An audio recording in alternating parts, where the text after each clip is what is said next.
Hey guys, welcome to my channel. আমি মহারাজ। আর আমরা already আজকে হোলির দিনে রয়েছে বা দোলের দিনে রয়েছে। হোলির দিন বলা উচিত না, হোলি কালকে, আজকে দোলের দিনে রয়েছে।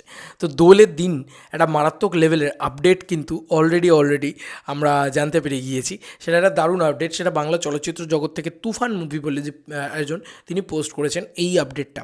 এবং আজকে তো দ্বিধা গানটা আসছে সন্ধেবেলা, এবং আমিও এগারলি ওয়েট করে বসে আছি মেগাস্টার শাকিব খানের এই গান দেখার জন্য।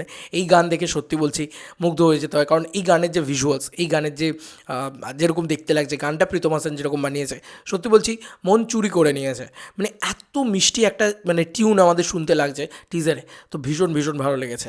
তো আমি ওয়েট করে বসে আছি এই গানটা দেখার জন্য, গানটা রিয়াকশন করার জন্য।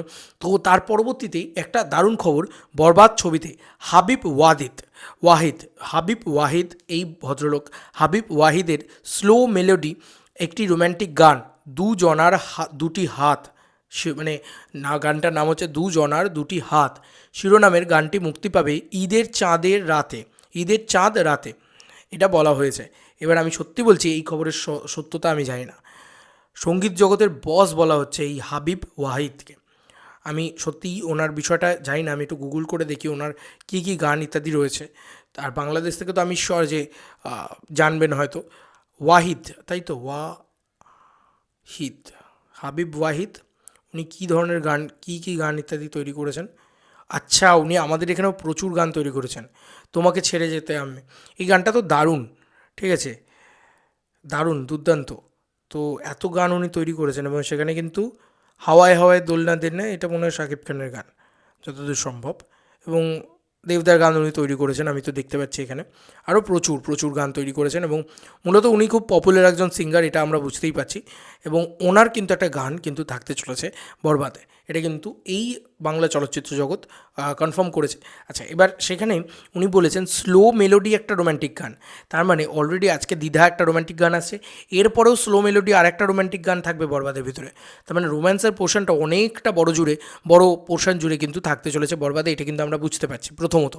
দ্বিতীয়ত হচ্ছে আইটেম সংটা আসার কথা ছিল, মনে করে দেখো, আইটেম সংটা কিন্তু আমাদের মানে একটা গান হিসেবে আসার কথা ছিল। দ্বিধা যদি চলে আসে, তাহলে আইটেম সং আর একটা আসার কথা, তাহলে দুটো গানই হয়তো রিলিজের আগে আসবে, এটাই আমরা জানতাম। ডিরেক্টর অন্তত তাই বলেছিল। কিন্তু আইটেম সংটা কিন্তু তাহলে আসবে না সম্ভবত, আইটেম সংটা আফটার রিলিজ মানে আসবে হয়তো। তো এখানে দুজনার দুটি হাত, এই গানটি ঈদের চাঁদ রাতে মুক্তি পাবে। তো ঈদের চাঁদ রাতে মুক্তি পাওয়া মানে হচ্ছে সেই দিনকে সিনেমাটা মুক্তি পাবে, তো সেই দিন রাত্রিবেলা গানটা চলে আসবে। এবার মুশকিল ব্যাপারটা কি জানো, তাহলে এই গানটা আমরা দেখতে পাবো, কিন্তু আইটেম সংটা আমরা দেখতে পাবো না, কারণ তিনটে গান একসাথে আমার মনে হয় না দেবে। কি দিলে তো খুবই ভালো, মানে দিলে তার থেকে আনন্দের তো আর কিছু হতেই পারে না। কিন্তু কি হবে আমি জানি না, সত্যি বলছি। মানে এটার আরও মানে যত রকমের আপডেট আছে সব ডেঞ্জারাস করে দিল আর কি, সব মানে ঘেটে ঘুটে একাকার করে দিল এই আপডেটটা আর কি।